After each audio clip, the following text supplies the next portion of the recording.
Hello everybody, wherever you are. This is Francesco Verso from FutureCon. I am actually in Italy, in Rome, and we're here about to celebrate global awards. This is going to be not the usual kind of panel, but it's going to be more like a party. So with me, co-hosting this event is Cristina Jurado. So please welcome. Gracias, Francesco. Thank you, Francesco. I would like, first of all, to thank the organizing team of this event, Anna, Jan, Francesco, Renan, Tiago, and Fabio, for inviting me. It brings me great joy to be part of FutureCon, which is, at least for me, more than an international convention. It's a movement. It's an honor to present this panel with Francesco, because this is a very, very special panel, one in which we celebrate speculative and science fiction awards from every corner of the world. We are going to ask you, our viewers, to travel with us to every continent and meet people from many countries. Because of the scope of this trip, we will make 3 stops. We have grouped our 15 panelists in blocks of 4 to 5 people based on their geographical location. Before every stop, Francesco or I will introduce the panelists in order to give everyone time to speak about the awards in their countries. This time, we will not be able to take questions from the audience from the YouTube chat, but don't worry, because our Discord channel is wide open and the conversation continues there. Back to you, Francesco. Okay, so why we're here? Why are we celebrating this diversity? So let me tell you a bit of a story. 1 year ago, maybe in August, yes, in August last year in Belfast, I won this award for best publisher.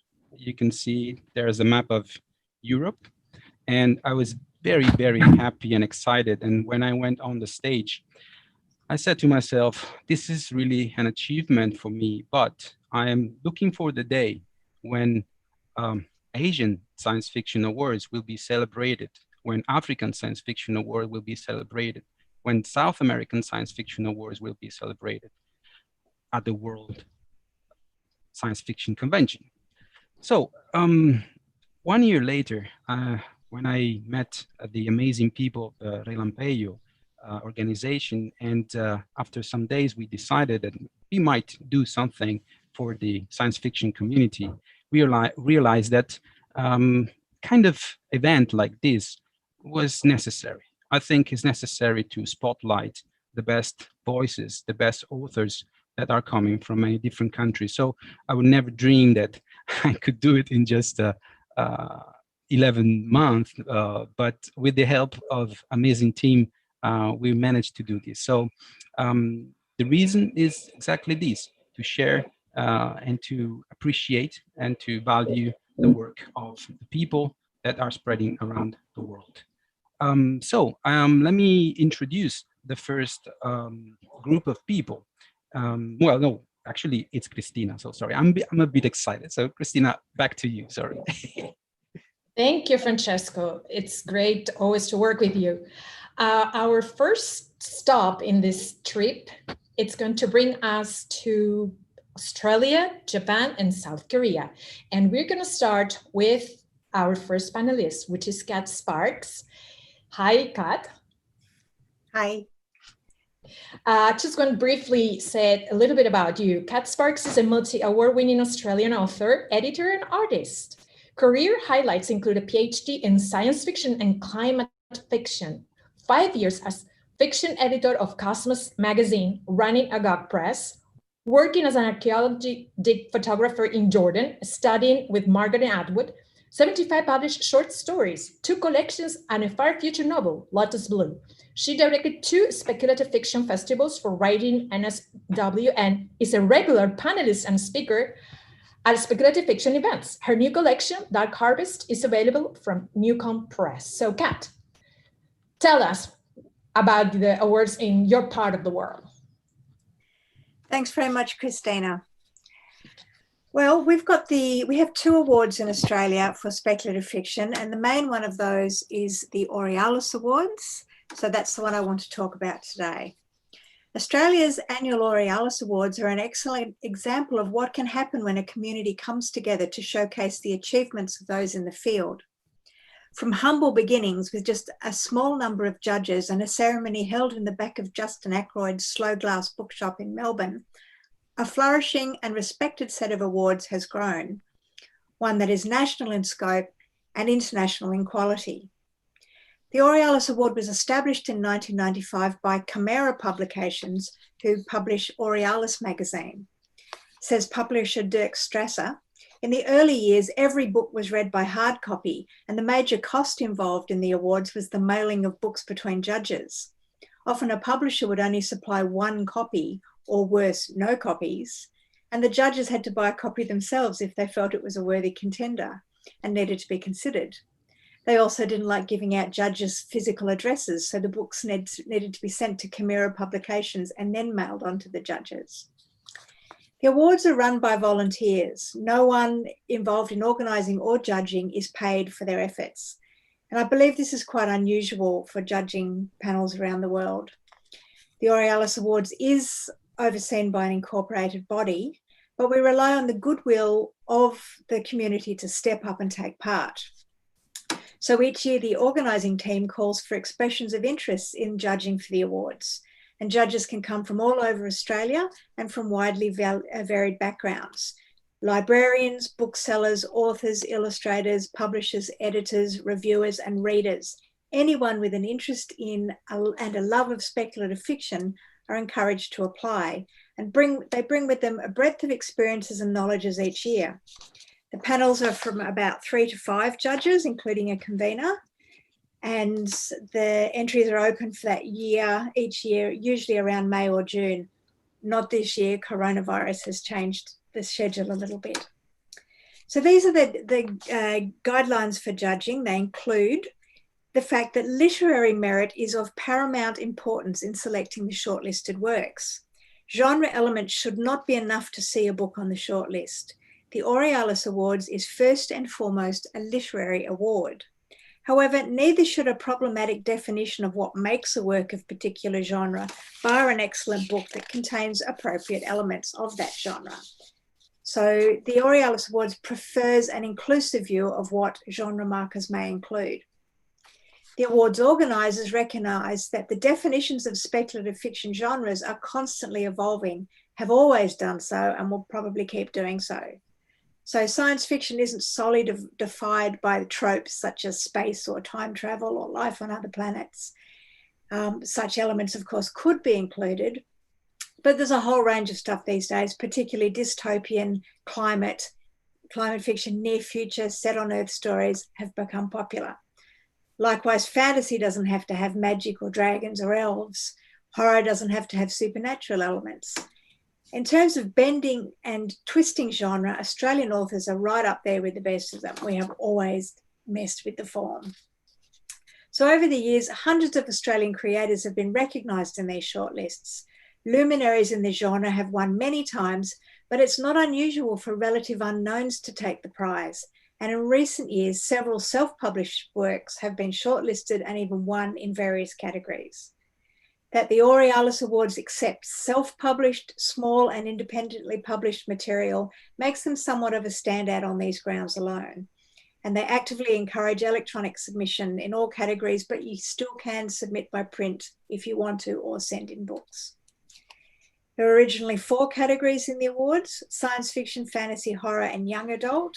A children's category was introduced in 2001, and that's changed, been through many iterations itself over the years.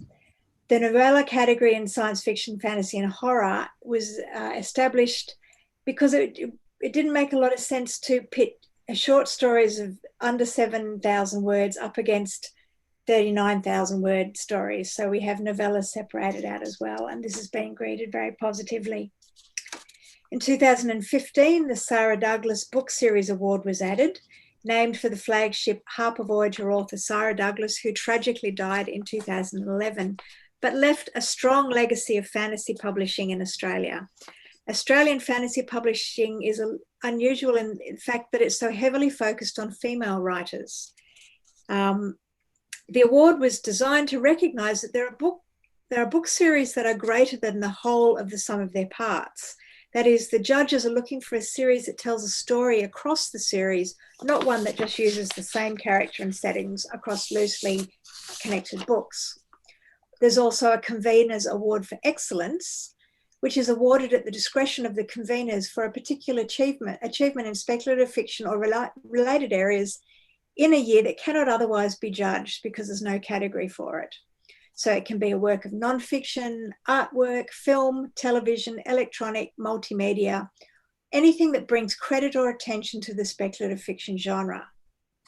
The list of past finalists and winners is not only a great guide to a basic bookshelf selection of the best Australian works, it's also a useful survey of more than a decade's worth of significant topics and themes, a who's who of the genre locally, and the growth of the Australian publishing industry's commitment to the genre. Awards like the Aurealis Awards, World Fantasy Awards, Hugo Awards, British Science Fiction Awards, and I'm very sure many other awards that I'm going to hear about today, they are so important for work that does not fit into the capital L literature form and yet is of intrinsic value and high standard, exploring themes and ideas that mainstream fiction often can't accommodate. And I'd like to end with mentioning a particular person, Tahani Croft, an Australian who has really kept these awards going. Every time she's just kept the fire lit under everyone, organises the teams, gets the ceremonies happening, gets all the material online. Without her, I don't think we'd still have them. So thanks very much, Tahani. And that's pretty much it. Thank you so much, Kat. Thanks for this lovely introduction to the Australian awards scene. And we're going to continue with our trip. And this time we're going to stop in Japan because we have there Taiyo Fujii, who's worked in stage design, desktop publishing, exhibition, graphic design, and software development.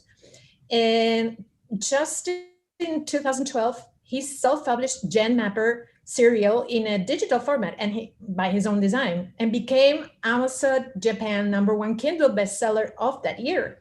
The novel was republished by Hayakawa Publishing the following year and was nominated for the Nihon SF Taisho Award and the Soyeon Award.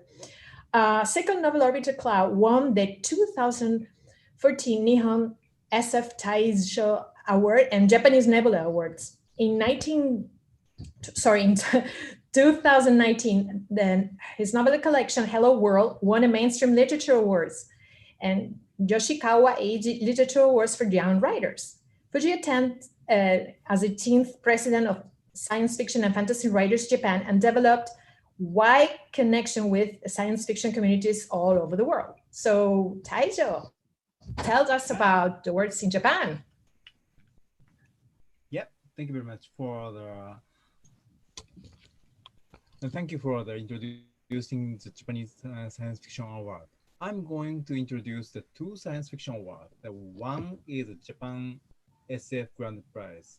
This is Japan Nihon SF Taisho. I won it on my second novel. Then Japan SF Grand Prize is held by the Science Fiction and Fantasy Writers of Japan, SFWJ. It is this is another version of this is a localized version of the SFWA.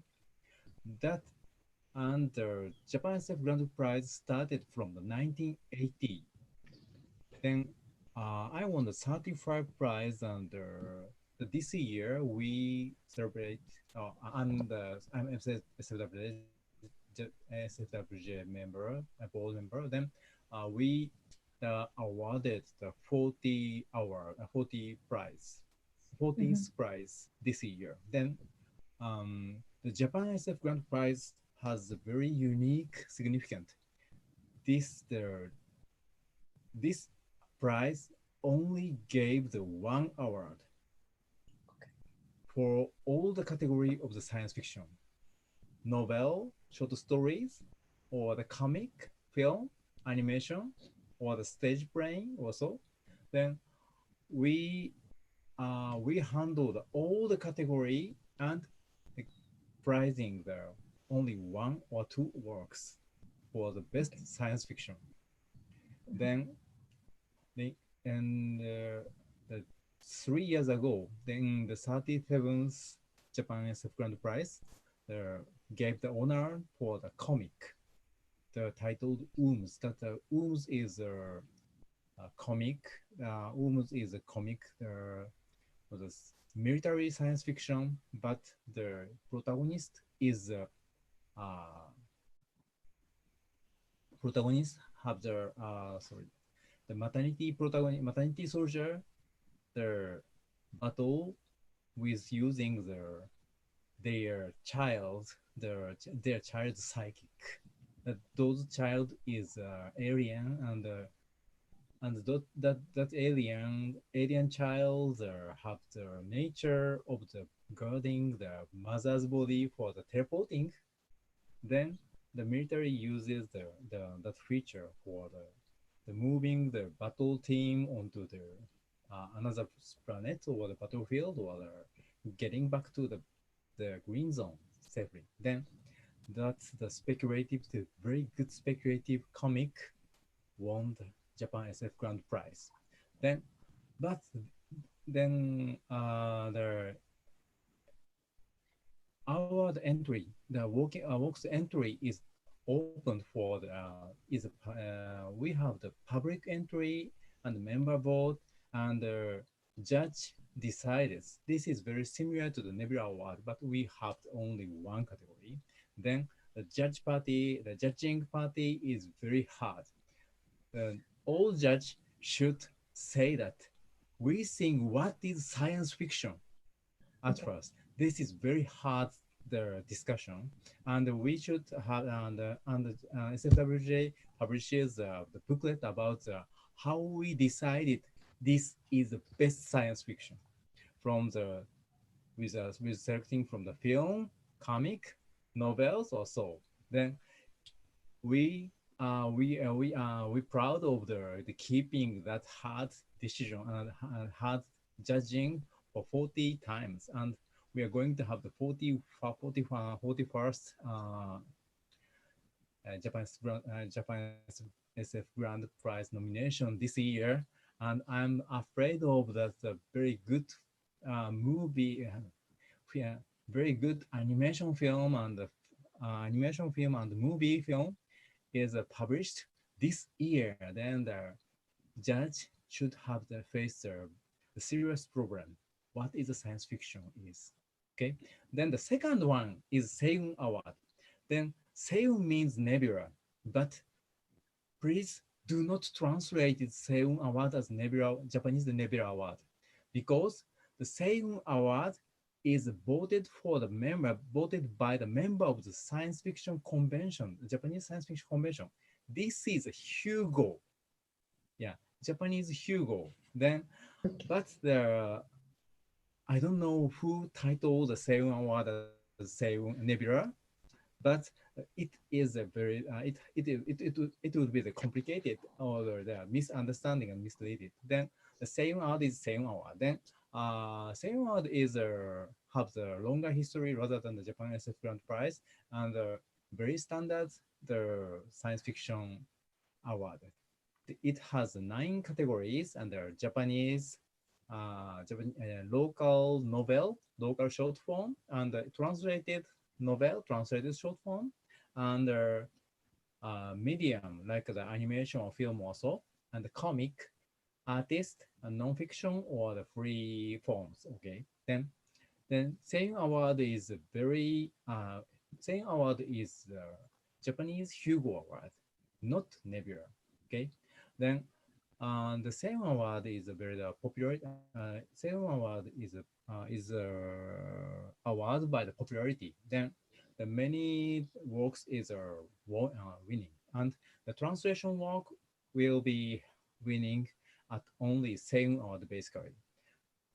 Japan SF Grand Prize do not have the limitation of the local and Japanese work, but because we only have the one category, then the translation work will not won Japan SF Grand Prize, I think. Then Seoul Award, and then the translation work will be going to the Seoul Award, and I hope the all award friends will is going to win the Seoul Award in near future. And in Japan, then there are no other Japanese science fiction award. Sorry. There are several small science fiction awards, but this Japan SF Grand Prize, Nihon SF Taisho, or Seiyun Award is the two best awards. Then please know it. Please notify it. And I'm going to share the information about those awards, the nomination and the voting or the winning information for you. Then please take it, keep tuned for the Japanese science fiction. Thank you very much. Thank you so much, Taiyo. Thanks for letting us know a little bit more about those awards in Japan. And our next stop is in South Korea. We have two people from South Korea that are joining us. I wanted to welcome, first of all, Gord Sellar and Jeong. And I'm going to start with you. I don't know if I pronounce or mispronounce your name, but I'll try it again. Soyeon. And I'm going to just say a little bit about you for our audience. So Soyeon is a science fiction writer and English-Korean translator in South Korea. She translated works like The Speed of Dark, Where Late the Sweet Bird Sang, and The Martial Tile. She published her short story collection, Zhang Next Door, in 2015, and I believe she's having another one coming up.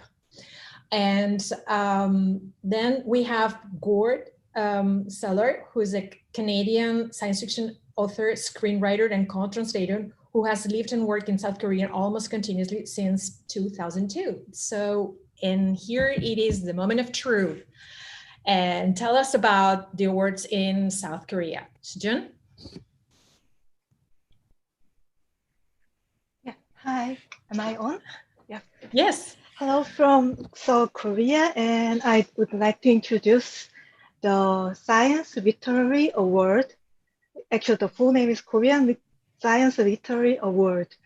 Well, it has been only 4 years since the award was made, but unlike Japan, we don't have an award with a long history. So I thought that for a reference and introduction, I think this award would be the best to be introduced, because this has been,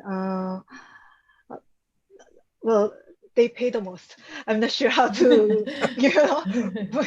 say this It's more good. nicely, but anyways. This is an award for new writers. So anyone who didn't make their first publication can submit their work, and there's two categories. One is for short novelette and novella, and the other for novels. And altogether, the good point of this award is that besides the payment, well, they publish all the works, the novels separately, and all the other short novellas and novellas. The shortlisted works are all published, so they kind of gives more new writers to be introduced to the market.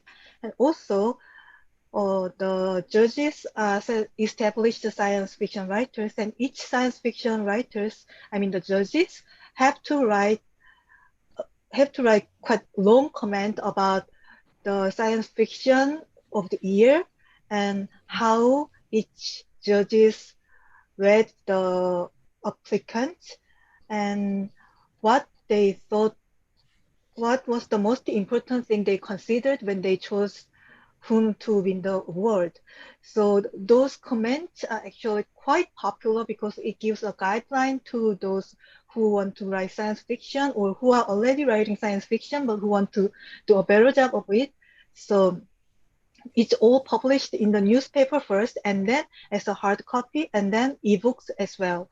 And actually this year, after the pandemic, it was on hold, but I'm quite hopefully it will return next year, because firstly it started with the government fund, and now like almost in every country, the government fund is now going to the more important and urgent issues, but hopefully next year, well, we will have it back. And for those who are looking for references, firstly, the winners of this award are like, inspiring new writers of Korean science fiction, and the judges are like the canons, or well, it includes me, so I'm not sure if I can call myself a canon, but anyways, those who are established and well recognized writers are the judges. So both names would be quite meaningful and important. So this is all about the award. Thank you. 감사합니다. Thanks. Thank you. What about you, Gord? What do you have to say?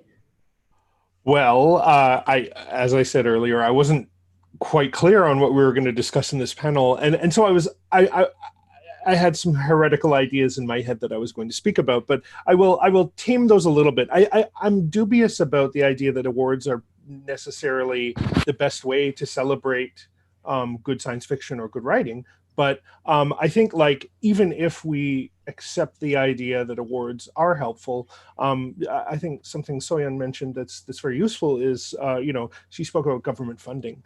I think there's a lot of mechanisms that exist underneath the system that's apparent to fans or readers with awards. And I mean, I think one of the great things in South Korea is that there I don't know about this year, but there has been funding for projects like, for example, the Clark's World project, where this massive amount of it may not seem massive outside of Korea, but it was 10 or 11 stories got translated and published in English, and that was sort of a landmark. And that was possible not just because of awards, but because of government funding. So I think that's a very helpful and useful thing. I think awards are all well and good, but I think supporting the celebration of science fiction in a lot of diverse places, bringing it to the rest of the world, depends on things like funding as well. So yeah, I think maybe that's all I really have to contribute. So That's Thank you. great. Thank you so much. And thanks for letting us know about how other countries celebrate their awards and the literature. And really, thanks for bringing up this important point about the funding. So now I'm giving back the torch to Francesco for the next block. Yes, thank you, Cristina. So now we are moving a little bit westward, and we're going to China. We're going to China, which has at the moment a very big scene. So we've invited a couple of people. First, Regina Wang, and then Zhang Fan. So I will first introduce Regina Wang, and she is a bilingual writer from Shanghai who writes in Chinese and English, winner of the Science Fiction Comet International Short Story Competition and multiple Shiyun Award for Chinese science fiction. She has published 2 science fiction story collections in Chinese, Of Cloud and Mist, and The Seafood Restaurant, and Cloud and Mist has also been published in Italian by myself. Okay, so please, Regina. Hi, everyone. Thank you so much to Francesco. Yeah, so since Chinese science fiction is really a big thing now, we definitely have many awards. So I'm going to pick a few, like from the ones with longest history to the recent ones. Our longest science fiction award is the Galaxy Award, which was established back in 1986. It was awarded several years a time at the beginning. So last year it celebrated its 30th Galaxy Award. And the Galaxy Award was organized by Science Fiction World, which is the largest science fiction magazine in China. So most of the works won the Galaxy Award were published in science fiction world or by science fiction world. The categories including short story, novellas, novels, and translated works, and sometimes like the most popular foreign science fiction writers. So we really respect the translated writers and works a lot. And it also includes the best science fiction arts sometimes. And also the Galaxy Award is surrounded by, like every year, the award ceremony is organized by science fiction world and surrounded by some kind of conventions in China. Last year, we had a large celebration of the Chengdu International Science Fiction Conference, which many of our international guests were invited to the city. And the second longest science fiction award is the Chinese Xingyun Award, Chinese Nebula Award. It is organized by the World Chinese Science Fiction Association and established in 2010. So it's the 10th year this year. The Xingyun Award or Chinese Nebula Award is selected by the members of the organization. So members can nominate and vote for it, similar to the Nebula Award of SIFWA, the American Nebula Award. And the categories including also the short story, novella, novel, and also both for adults and young adults. So we have a separate category for young adult science fiction. And also we have some associated awards for the best science fiction movie adaptations. And it's like this award is also developing every year. So year by year, it's improving the rules and adding more categories. Some of the younger awards are the Master of the Future Award, established in 2012 and organized by the Sci-Fi Space. And it's aimed for the new writers who are eager to enter the genre, enter the field. So it's like a writing competition. So these stories should not be published before, which is different from the other two stories we mentioned. And a group of established writers are the judging panels, and they will not only judge the stories, but also provide writing suggestions to the younger writers. Similarly, we have the Morningstar and the Jinkang Award, which is organized by Science and Fantasy Growth Foundation and established in 2015. So it's also aimed for young writers, and for the established writers are the judging panel. And the Morningstar Award, apart from the literature, they also have best science fiction art and best science fiction movie scripts. And also last year, they had a best science fiction translation award. So I think it's from Chinese to English and Chinese to French. And also the last one I want to talk about is the Lenghu Award, which is quite unique because the Lenghu Award is a writing competition inviting writers to write about a certain place in Qinghai province in China, which has the Martian-like landscape. So writers, both established writers and the young writers, write for this Lenghu Award, and they contribute stories that is located in this particular place. And also when their stories are being judged, it's their names are wiped out. So the judges don't know who wrote this, who write the stories. So it's a very fair award. And these are a few of the most famous award in China now. Yeah, and I will leave it to Zhang to tell about his new award. Yeah. Thank you, Regina. So Jianfan is the founder and director of the Fishing Fortress Science Fiction Center in Chongqing, China. He got his PhD in science fiction studies from Beijing Normal University and an MFA in creative writing from Fudan University. So it's really a pleasure to invite you here, Jianfan. Tell us about the amazing thing that you're doing.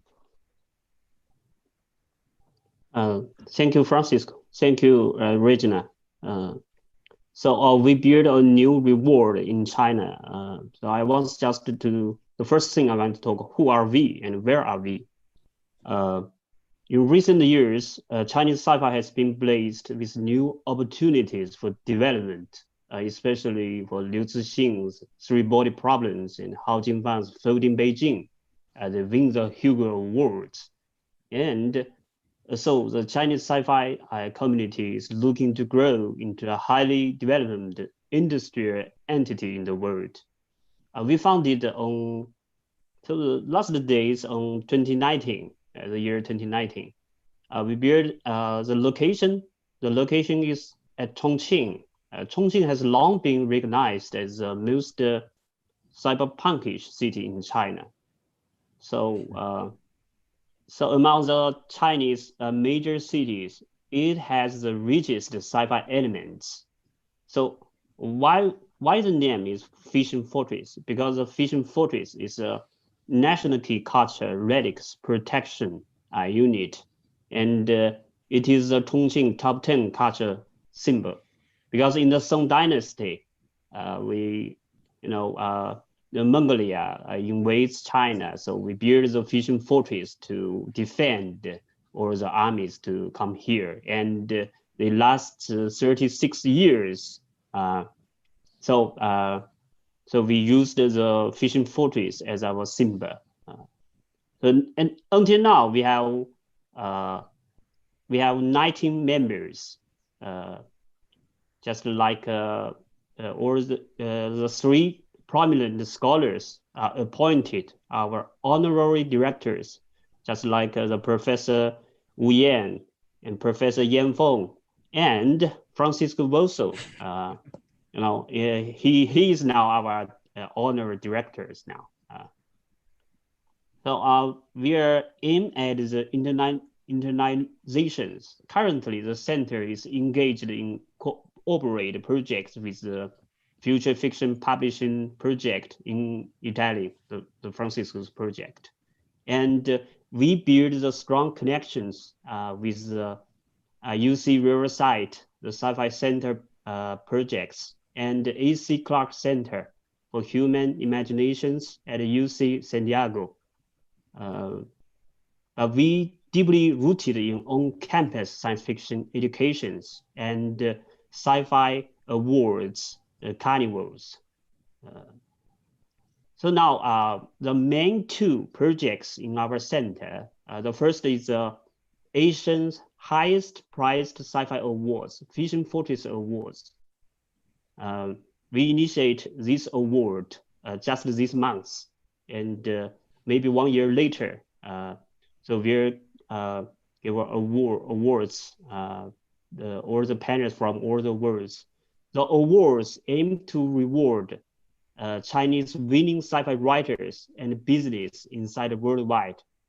I think it can gradually becoming the top awards in the Chinese sci-fi circuit. The total prize figure of the first year's award will be as high as 1 million RMB. 1 million RMB.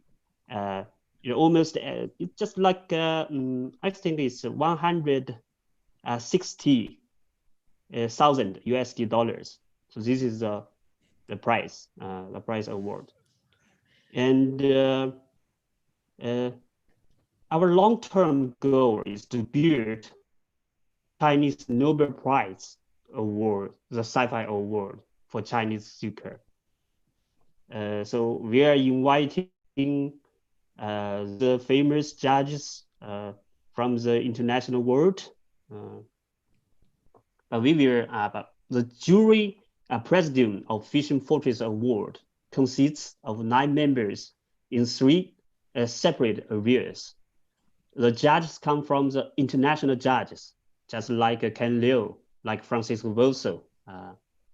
They also come from the literary judges, from the pure literature, not just the sci-fi professionals, and the sci-fi experts in Chinese science fiction seeker community. It's the biggest award. Another thing I think is a future fiction workshop. We built this future fiction with Francesco Verso and Professor Yang in our campus. And I think we want to invite a lot of international sci-fi famous writers, just like James Patrick Kelly, King Stanley Robinson.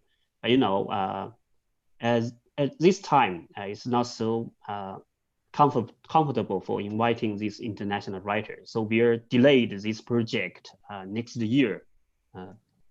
So our mission, one word, our mission, the Vision Fortress Sci-Fi, is a place, is a beautiful place for breeding ground for future sci-fi masters, We want all the friends, all the young writers come here to join our project and to win the awards.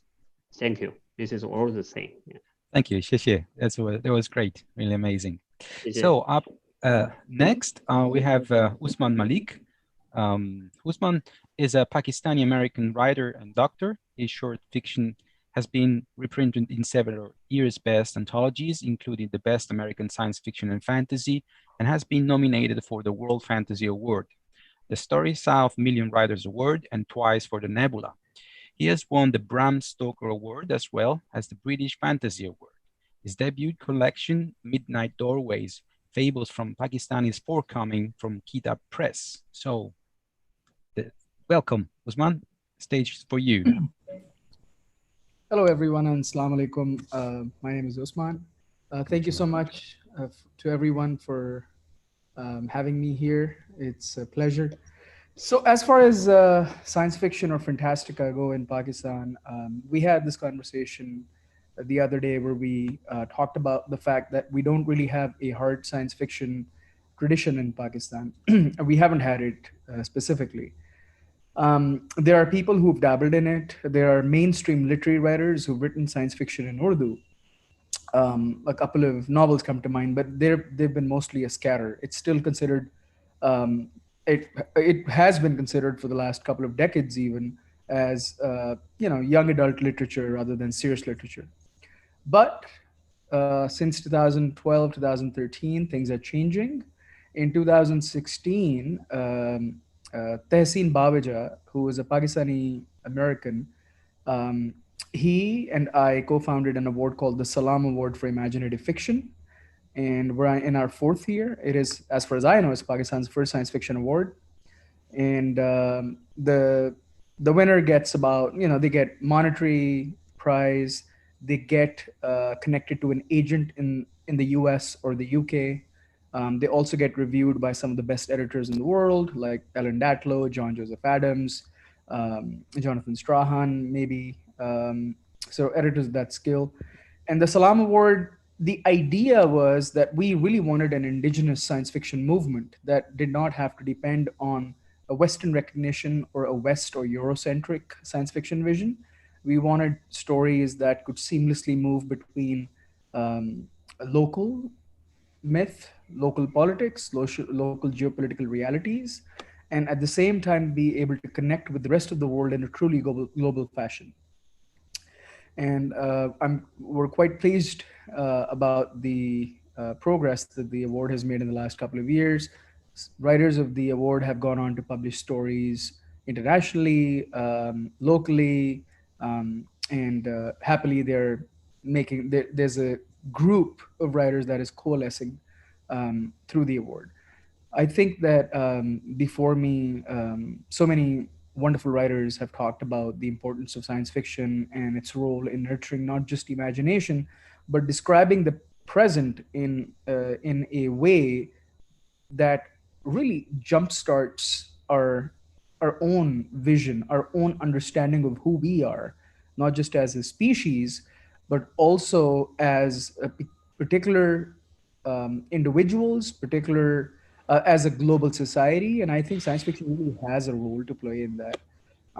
So that's what the Salam Award does, and we get really happy when we get stories from tiny villages and towns, in the mountains where people, we're talking about such places that have never really had a chance to talk to even the rest of the Pakistan, let alone the world.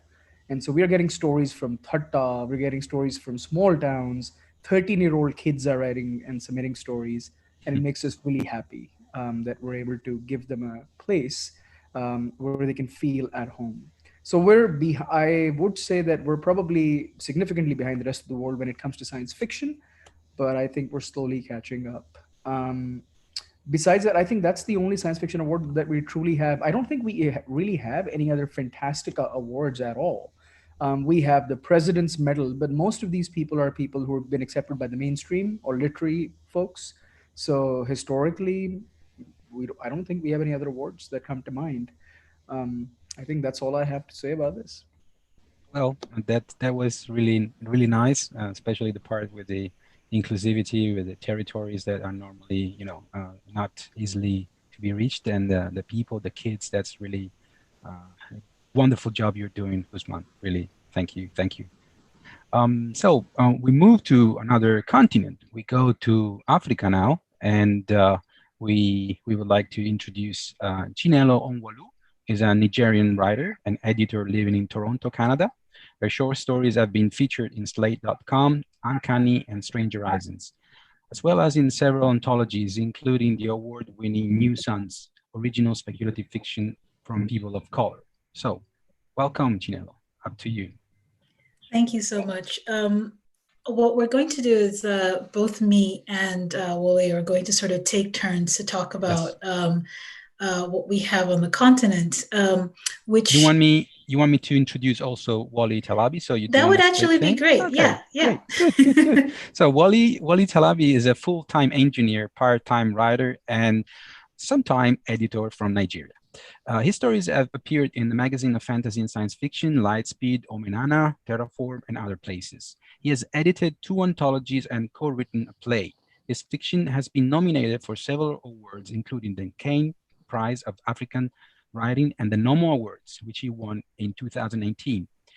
His work has also been translated into Spanish, Norwegian, Chinese, and French, and I might add soon in Italian.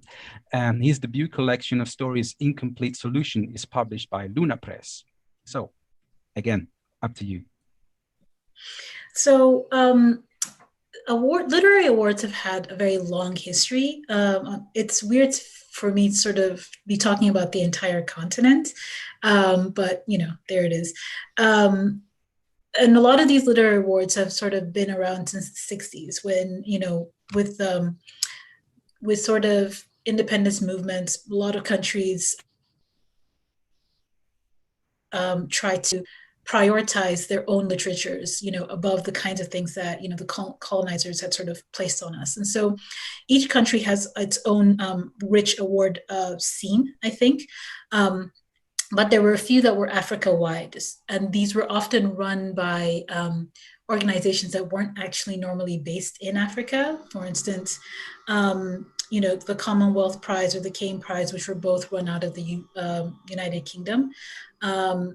And often these awards are sort of focused on more literary and realistic fiction, although those lines have never been hard and fast. You've often found stories with speculative elements sort of creeping their way in, but very rarely science fiction stories, as we understand science fiction, things that were sort of interested in future technology and things like that. Things that were more considered more genre. And so there's also a long concern about how these awards were portraying African countries. We weren't always necessarily in charge of the ways that our image and the concerns that we should be concerned about. And so the stories that were winning were a mixture of spec and realism, but you could always see a certain kind of story was being, kept coming up, stories that highlighted bravery or poverty. And it's a real, there are real concerns and real discussions around that. Those of us who were more interested in writing speculative and genre fiction, science fiction, fantasy, so-called magical realism, we were often sort of sidelined. In many spaces, we were kind of dismissed as writing fluff when there were like real or more important issues to be discussed. And some of us actually found ourselves being accused of things like witchcraft or an interest in the occult because, why would you write about magic if you weren't a witch? In fact, weirdly enough, one of our writers, Ochenove Donald Epeki, was accused of that very thing after he won a NAMO, but that's a whole other thing that Wole can tell you more about. And so there was a real need on the continent for some sort of, not just an award system, but an organization that could give us a sense of legitimacy and grounding. And so Jeff Ryman and some other people came together to form the African Science Fiction, Speculative Fiction Society, which I think we're in our 4th or 5th year now. And and from that, we decided to have the NAMO Awards. And I think Wally can tell you a little bit more about the specific history and the past winners and highlights. But essentially, it was created so that we could have our own space on the literary scene on the continent. And we could start getting a sense of legitimacy and recognition that was apart from some of the other awards that were being run both within countries and continent-wide. Thank you, Chinelo. That was amazing. Thank you. Thank you very much. Right. Okay. Hi, everyone. So Chinelo is giving you a bit of background about the NOMOS and why it exists and some of the preceding awards. So what I just wanted to do is kind of give a bit of the structure of how the NOMOS work now. As she said, it was formed about 4 years ago. The NOMO Awards were created at the same time as the African Speculative Fiction Society. And we got generous funding from Tom Ilube, who is a British philanthropist and entrepreneur of Nigerian descent, who actually very generously, when we first came up with the idea, put up the prize money for several years ahead of time. So he's been funding this award, and the award for the novel category of the NOMOS is actually named the Tommy Lube Award in honor of his generosity. But we have 4 categories. We have the novel, novella, short story, and the comic or graphic novel category. Right. So those are the 4 categories that are voted on. And the way the NOMO Awards work is very similar to the way the Nebula Awards work, in the sense that it is voted on by members of the African Speculative Fiction Society. So it is essentially voted on by other writers, creators, people that work in the speculative fiction genre, because to become a member, you must meet certain minimum criteria of being one of the creators. So in that sense, it's basically a kind of for us, by us kind of award. And those are the categories. That's how the structure works. Usually nominations, anyone can nominate any story by anyone. They don't have to be a member of the society to have their work nominated, but it must be nominated by a member. Once it's been nominated, then members get to vote, and the voting period is deliberately kept long. I think it runs from about March till September to give everyone enough time to read the works, to really get to appreciate them, to spread the word, because distributing works on the continent can be sometimes tricky. Getting books around, making sure things are distributed properly. So the awards are typically announced in October, which I'll come to at the end. But overall, that's generally the structure. And we've had we've had big names and small names win the awards in the past. I guess many people are familiar with Nnedi Okorafor, who is Nigerian American. She's won the award several times. several smaller writers have also won the award as well. I have won it. I believe Chinelo has been nominated or longlisted at least. So in that sense, I think I was shortlisted, if I'm not mistaken. Okay. But yes, but I've never won. Okay, shortlisted. Soon to win, probably. But that's generally the way the awards work. So I'll let Chinelo talk a little bit about current challenges and the future. I think so. The prize has actually been incredibly successful in the last few years that it's been around, and but we still kind of had a long way to go. There's a lot of challenges still. We were generously funded by, Tan Malube, but funding is a perpetual issue for us, and we're kind of always on the edge of things. We have a donate function where people can donate, but because we don't have membership fees, we don't have an internal way of generating our own funds. And so,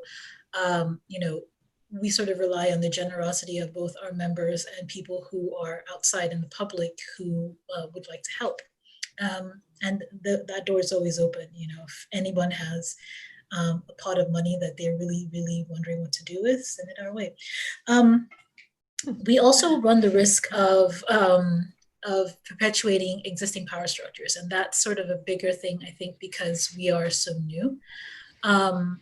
Already we have seen that more men get nominated and win the award than women. Already there are a lot of barriers and challenges for women writers on the continent, around childcare, around establishing a sense of legitimacy, around generally just having the wherewithal, time, space, energy to do the work, right?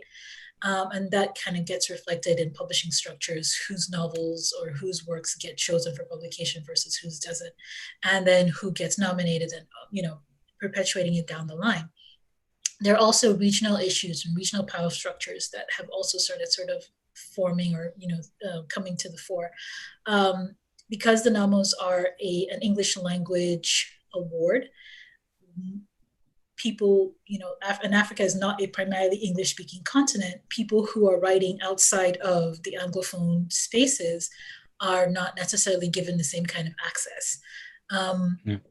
So there's definitely a concern that we will want to have more translation and more outreach towards, Francophone countries, Lusophone countries, Arabic-speaking countries on the continent.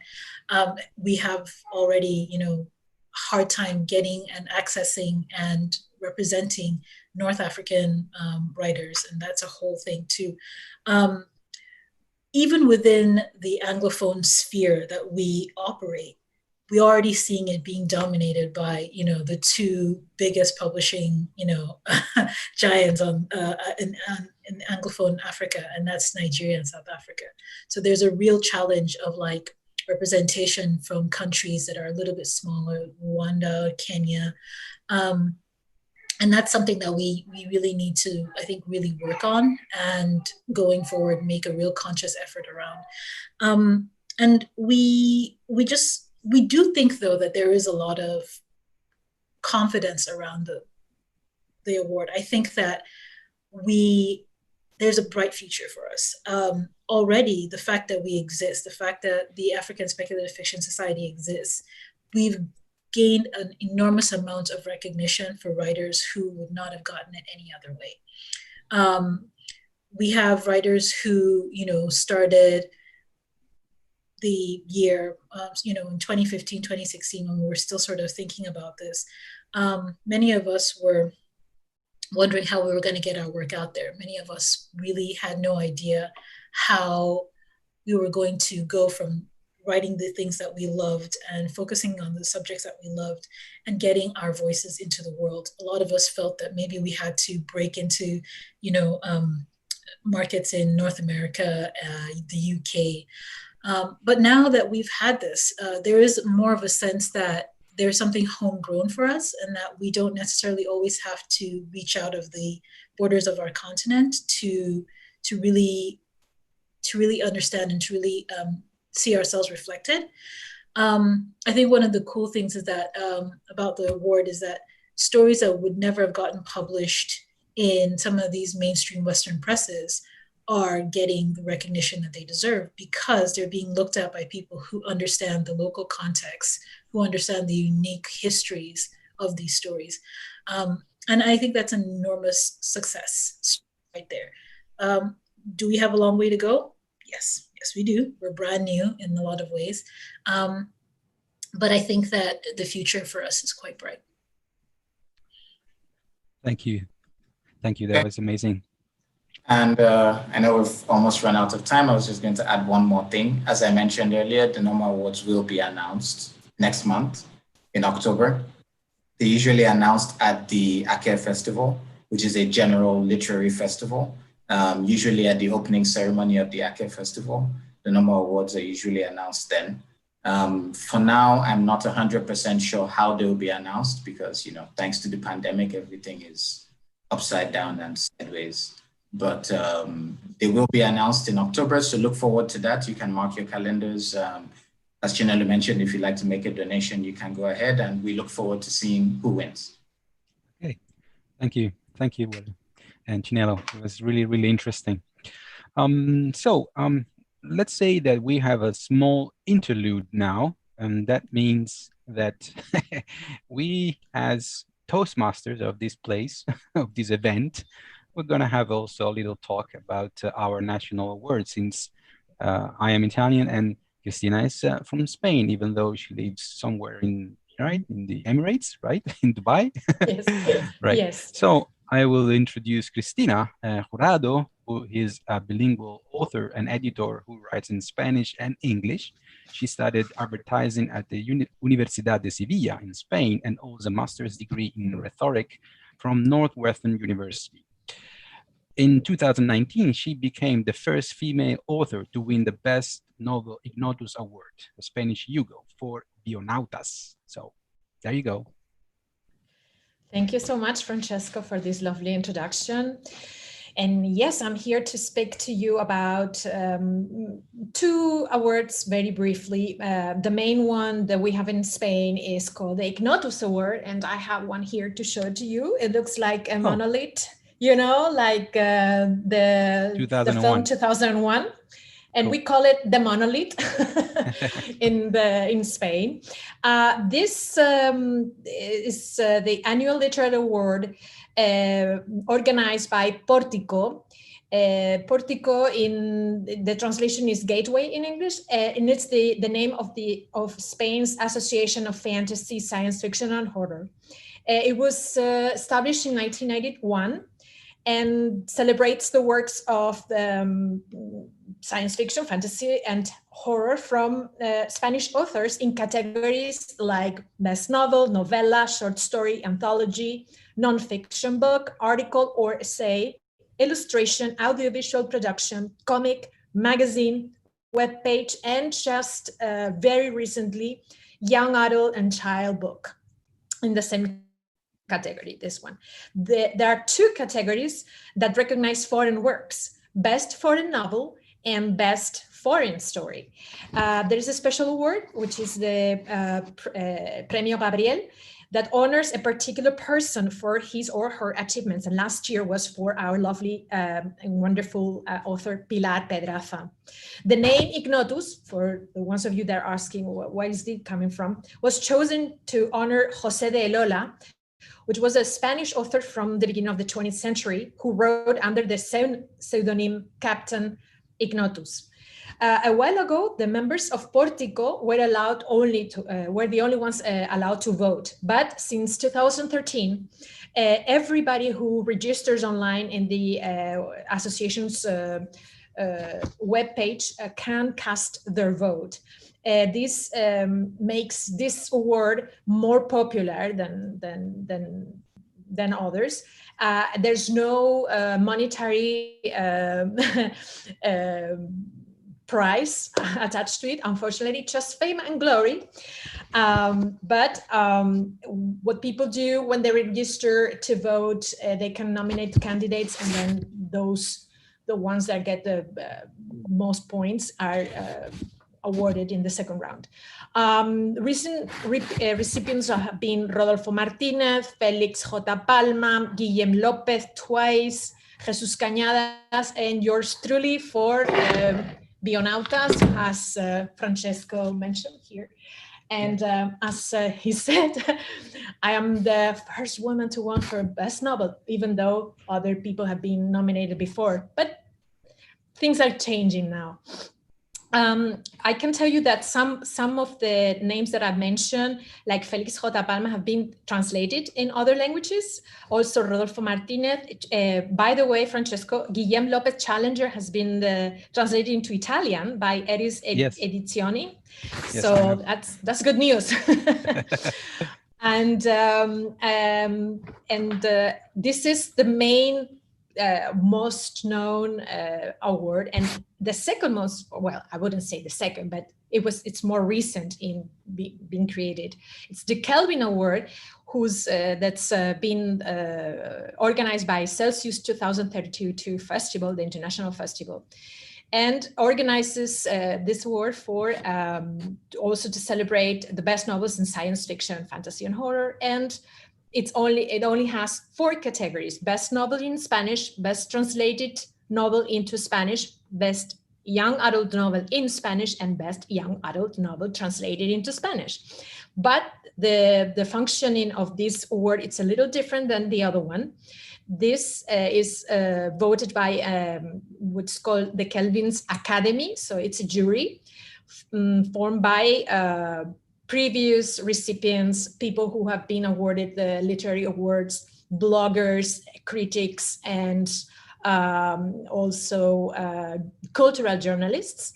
So this is a jury-based award. It's also, there's no monetary prize attached to it, also glory and fame. And last year recipients were Elia Barceló, for example, for best adult novel. The best translated novel was Set by Neil and Doris Schuterman, and translated by Pilar Ramírez Taiyo. And then we have Nuestra Parte de Noche by Mariana Enriquez, who won Best Novel in Spanish.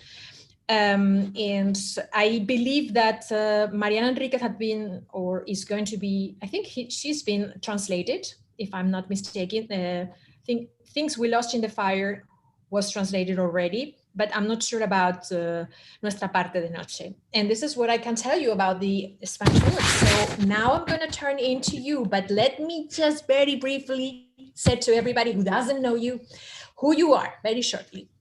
Francesco is one of the most interesting voices of contemporary Italian science fiction, and it's the editor of Future Fiction. Over the last 12 years, he has won many science fiction awards, and since 7 years, he's the editor of the multicultural project Future Fiction. His books include Antidoti Umani ed Al, Next Human, Bloodbusters, Il Camminatori, Book 1, The Bulldogs, and Book 2, No Man Land. So I think I said briefly most of it. And tell us about the Italian Science Fiction or Speculative Fiction Awards. Yes. Okay, thank you, Cristina. So regarding Italy, I would like to highlight a couple of awards, which are a bit different from some of the one I've heard about today. So I will start with the Urania Award, which is the most important one. It has been established in 1989, so it's more than 30 years. And this is due to the passion and enthusiasm of a very, very talented editor that unfortunately passed away last year, whose name is Giuseppe Lippi. And he wanted to give a voice, wanted to give a space to the Italian writers, because before that there was nothing for Italian writers. So this award is established for unpublished book. So you just throw your manuscript into an envelope, and with all the luck and courage, you send it to Mondadori, which is the biggest publisher in Italy, and you cross your fingers and hope for the best. And that happened to me twice. So this award really changes. I mean, it changed my life because when you win a publication. You win some money, not too much, of course, but you win some money, and you win a publication of around 6,000 or 7,000 copies spread over 30,000 newspaper stands. So it's very strange distribution.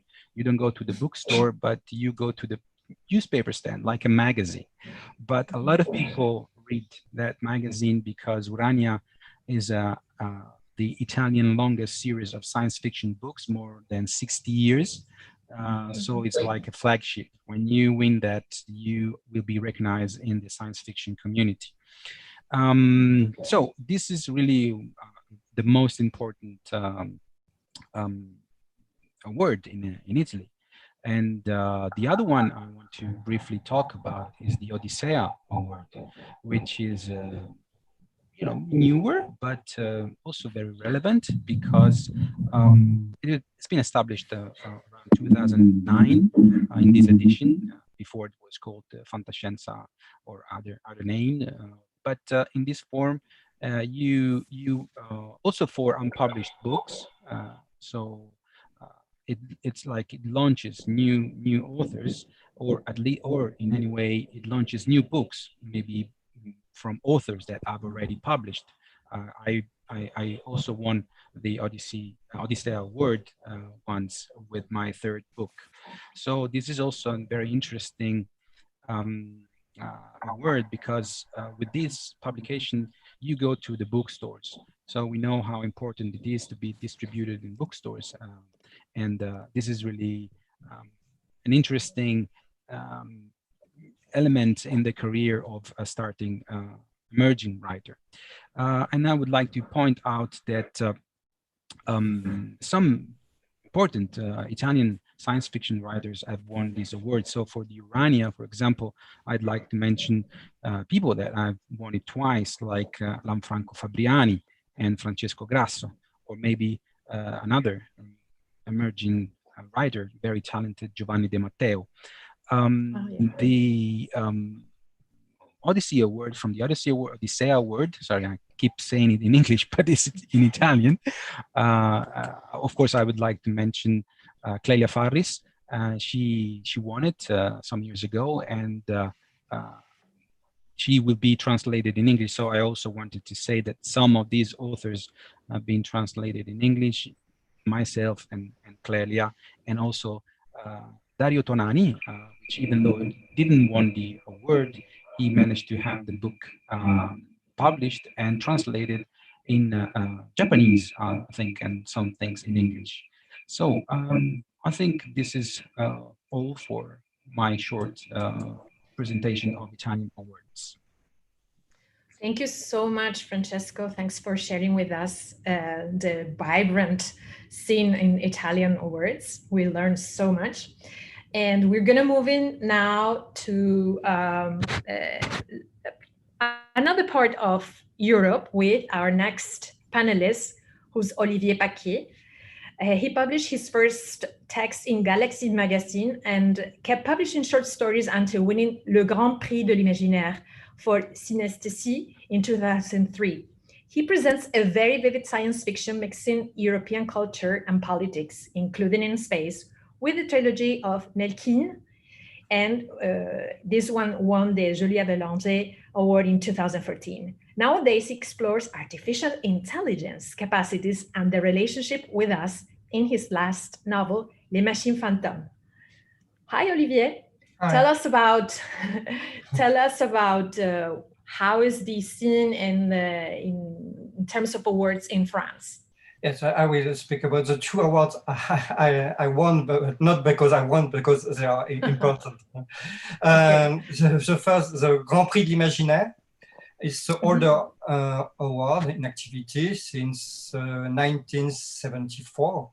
And formerly it was known as Grand Prix de la Science-Fiction Française, French Science Fiction Great Award.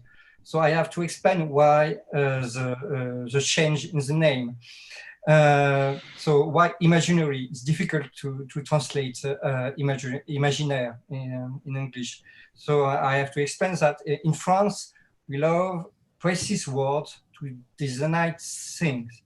So we wanted a word to include science fiction, fantasy, fantastic, and what is above, under, between, and in the neighborhood of the genre. So we chose a vague concept, imaginary, to not exclude anything around the fairy tale. So this is, you know, this is difficult because what is fiction that does not involve imagination? Yeah. I can't answer, so I let the answer to the audience. So I should say that this concept created the sort of conflicts that we in France we cherish more than anything. There is dispute, there are argument, and we love that. So why it's imaginaire in France? So the Grand Prix de l'Imaginaire, so it's awarding French and foreign novels or short stories, adult or young adult books published in France. There's categories for graphics, non-fiction, essays, and translation. So it's a good landscape of the production. Among the writers, there was, from a certain time, Michel Jury or Elisabeth von Narburg, which is a French female writer for the French part. And especially, I will speak of non-Anglo-Saxon writers, like Valerio Evangelisti from Italy, or Andreas Espar from Germany. And the last winner were Sergei and Marina Dyachenko with written star from Ukraine. So it is important to emphasize that the awards are non-focused on Anglo-Saxon production. And so it's very important to so there's no prize, no monetary prize for this award, like many, but it's well known from by the fandom. Even if I think it lacks publicity in the mainstream media. It's a problem. But the ceremony is in the festival at Saint-Malo called Étonnant Voyageur. It's a mainstream festival, not a specific science fiction festival. So it's a point. The other award is Julia Verlanger. It's since 1986. And I would say that it's named after the author of the same name, and it's a female writer. So it's an award from a female writer. So it's only a female writer award in France, I think. And it's a monetary prize, around 2,500 euros. So it's not, it's not very good. And it's an award attributed to a novel, French or not. It's one category for French and foreign books. So if you watch the list of the award, you could compare the local and non-local science fiction. So the Julia Verlanger is a good place to make comparison. So among your awarded, you have Neil Gaiman, Orson Scott Card, but also Pierre Bordage or Becky Chambers, also like or Evan Yoss from Cuba, and so like that. So it's really also a good place to have a landscape of science fiction or world of science fiction with French. So maybe to finish at the soul of this award is great stories, well written and with depth. So I would say it's adventure, but with a capital A. So great, because it's not also technology or science fiction, but it's a great adventure. So it's the soul of this award. Thank you so much, Olivier. It's very interesting to know about those two awards. I think there was some confusion. Some people, at least me, I confuse sometimes one and the other, but now I have it all clear. Thanks so much.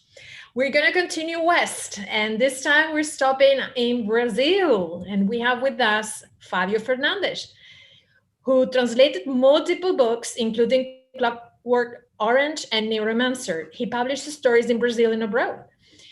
His books include the collection Interface Con or Vampiro and the novels Os Dias da Peste and Back in the USSR. So, hi, Fabio, how are you? Let us know about the awards in Brazil. Hi, Cristina. Hi, Francesco. Hi, everyone. It's a pleasure and an honor to be here announcing, talking about the awards in Brazil. In fact, we have two major awards right now in Brazil. I will start with the oldest one called Argos Award, Prêmio Argos in Portuguese. This award was created by the Science Fiction Readers Club, Clube de Leitores de Ficção Científica, which was a club that was created by the late Roberto Nascimento in 1985. I entered this club and joined the club in 1987, and most of my generation of writers, science fiction, fantasy, and horror, are joined this club at one time or another. They're in the 80s and the 90s. In the beginning, the club had a award called Nova Award, but this award was short-lived during the late 80s, early 90s. Then there was a big hiatus. And in 2000, they created the Argos Award. I won the two times the Argos Award in that decade, in 2001. And because this award is the interesting thing, it was we had lots of categories in the beginning, and we had short fiction, long fiction, novella or novel, and fan art, fan fiction. But in time, in these 20 years, things changed a lot. And today we have only, let me check here, best novel category, yeah, and best anthology or collection, anthology/collection, best short fiction, best short story, usually, and graphic project design, by usually cover or illustrations. And besides Argos Award, we have another award called Odysseya, the Odysseya Award. The Odysseya is linked to a festival which happens in Porto Alegre, capital of the state of Rio Grande do Sul, the southernmost state in Brazil.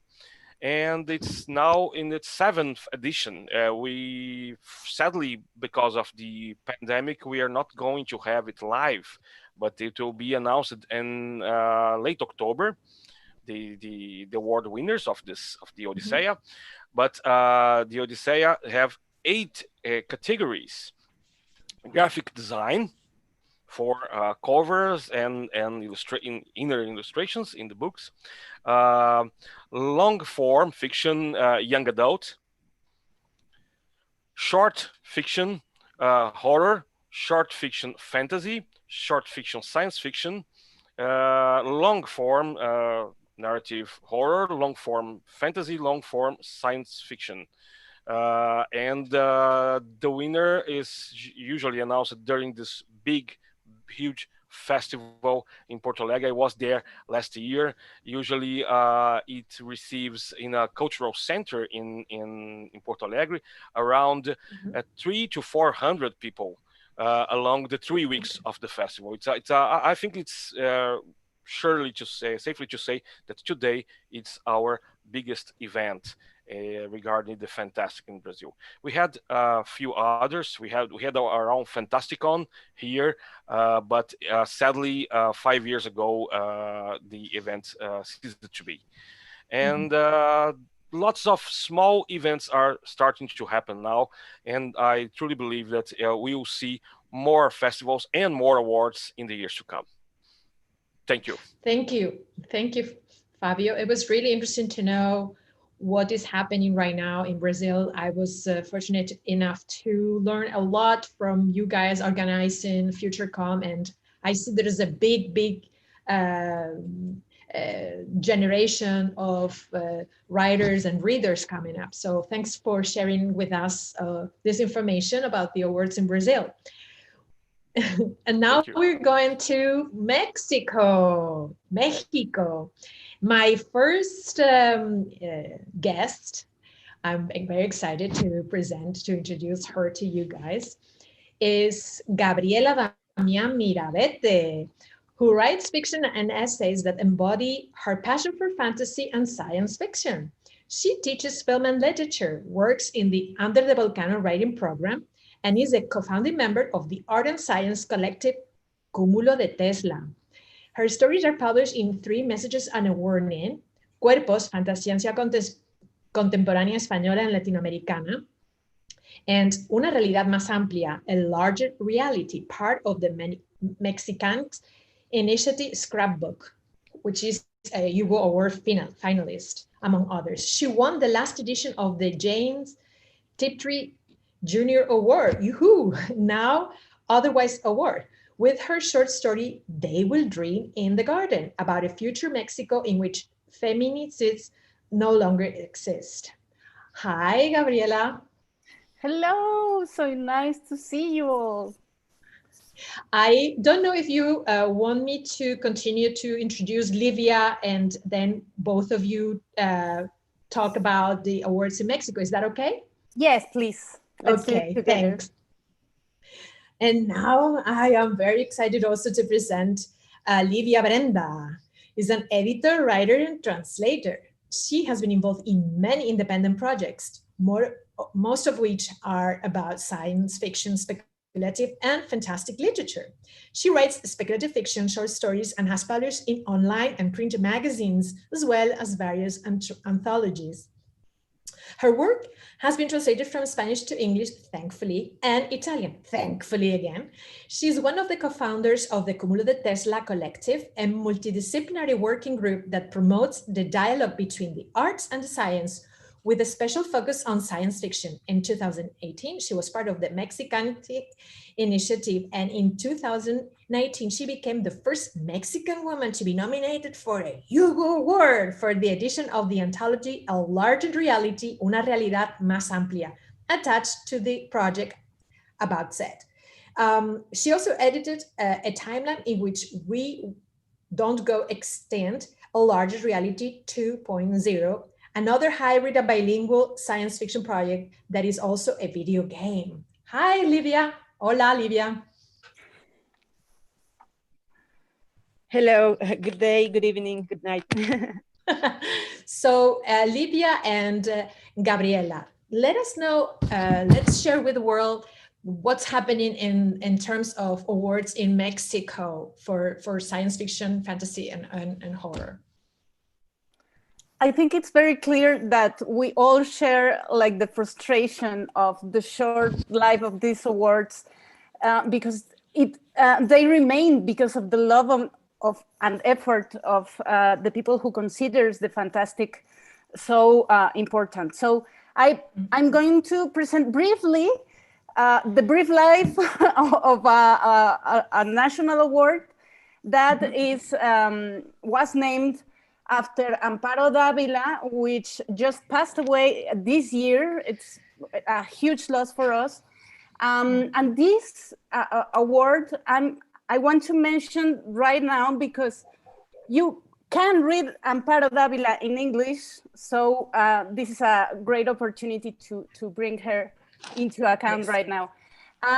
For example, Carmen María Machado said about her, each of these stories of the house guest, the book you can read in New Directions, each of these stories is equal parts Hitchcock film and razor blade, austere, immaculately crafted, profoundly unsettling, and capable of cutting you. Amparo Dávila is Kafka by way of Ogawa, Aira by way of Carrington, Cortázar by way of Summers, and I'm so grateful she's in translation. So that's Amparo Dávila. And that was a very short-lived prize. It was a national award for short stories of the fantastic. It could be science fiction or horror or fantasy. And there were a couple of young writers who won because this was, as it was an online application mode for the award, everyone could apply. The last edition received almost 3,000 applications. For example, it was a huge success. But unfortunately, the Amparo Dávila Prize now is just a short story award. So it's a little sad for us because Amparo Dávila was our, let's say, our woman representation, but not also as a woman, but as a woman who wrote genre in the national literary landscape, reputed landscape. And now they snatched that from us. We don't have this recognizable figure of someone who is making genre and is on the literary respectable side of things. But there's hope for us because Livia, who is from Puebla, from the place which this very important prize takes place, is going to talk about that to you. Thank you. Well, as Gabi said, it's a little bit frustrating not to have a lot of awards or a lot of things to show to the world. We have one award that has been running since 1984, a very important year in science fiction, imaginary. In 1984, a woman who is Celina Armenta, she was attached to a National Science and Technology Council, something like that, CONACYT, and they, with the Cultural Institute from Puebla, which is a city inside Mexico, they inaugurated this award for a short story, for a science fiction short story. And from 1994 to 1998, it was the Premio Puebla, the Puebla Award. And then they detached from this Science and Technology Institute, and they became just attached to the city cultural state, that is, of course, from the government. And then the award became an award from short story of the fantastic and science fiction, el Premio de Cuento Fantástico y de Ciencia Ficción.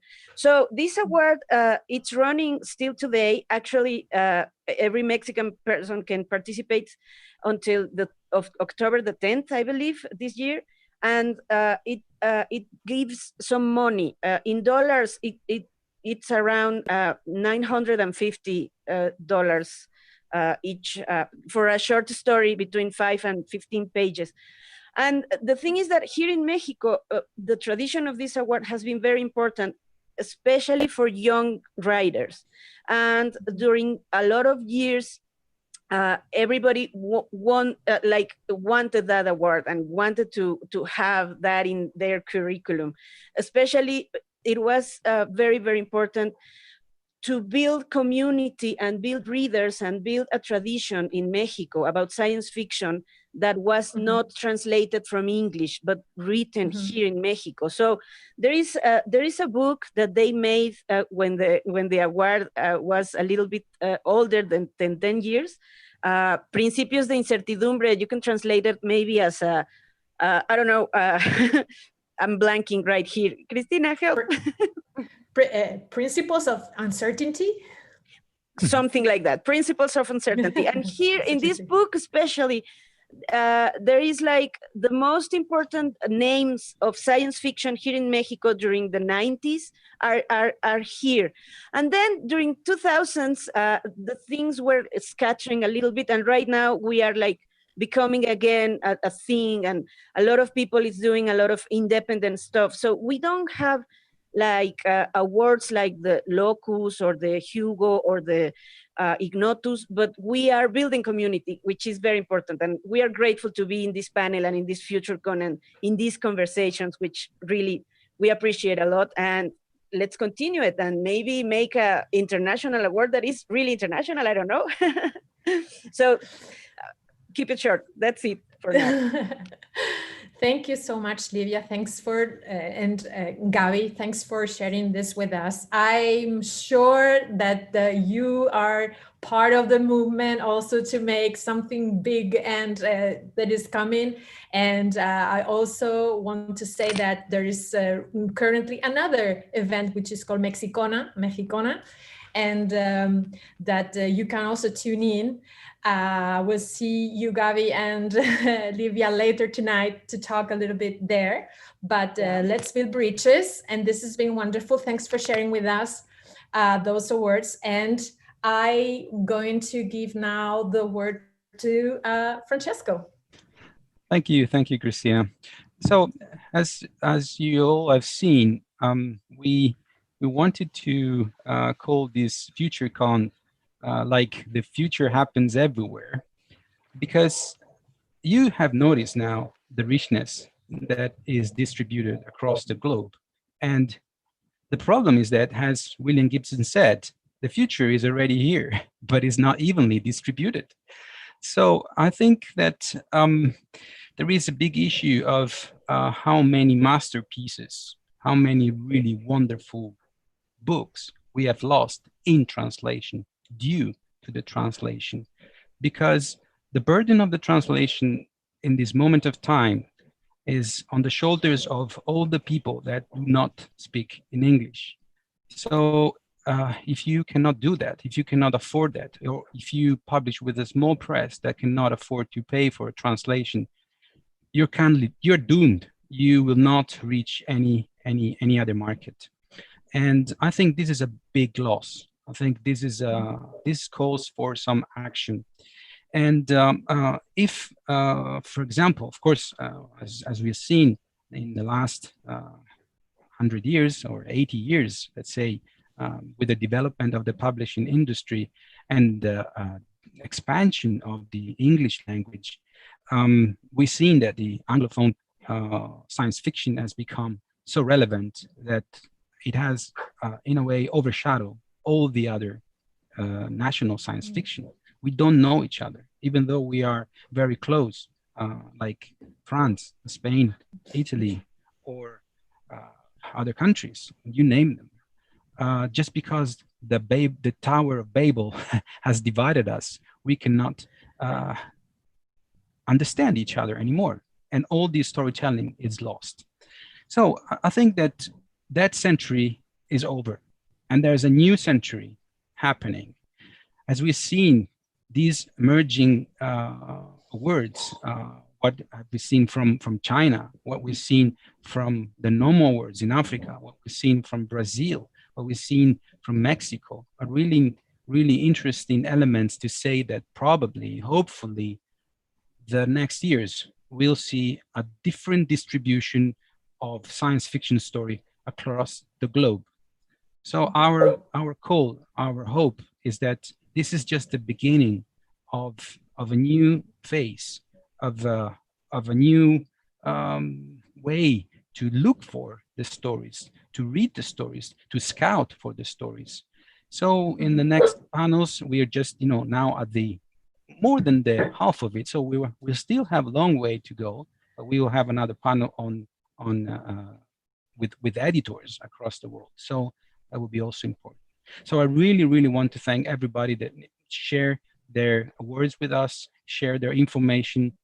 This is really a party, a celebration, and really now I'll leave it up to you, Cristina, to the really, really ending remarks. Thank you, Francesco. Well, just wanted to say thank you to everybody who accompany us today, and wanted to tell you that you can continue the conversation in our Discord channel. Please make sure that you tune in there. You can also see there's more panels to come in YouTube. There's all information on our webpage. Go there to see all the schedule, the speakers, bios, everything, all the information is there. And please support us if you can by advertising our events or donating. We're happy to also receive any donation. And we will be coming soon with another, hopefully, another global science fiction award, maybe panel, maybe award, maybe event, and we are waiting for you. So stay tuned. Thank you very much, everybody. Adios. Bye-bye. Ciao. Ciao. Adios. Bye. Woohoo! Wait. You will be still recording.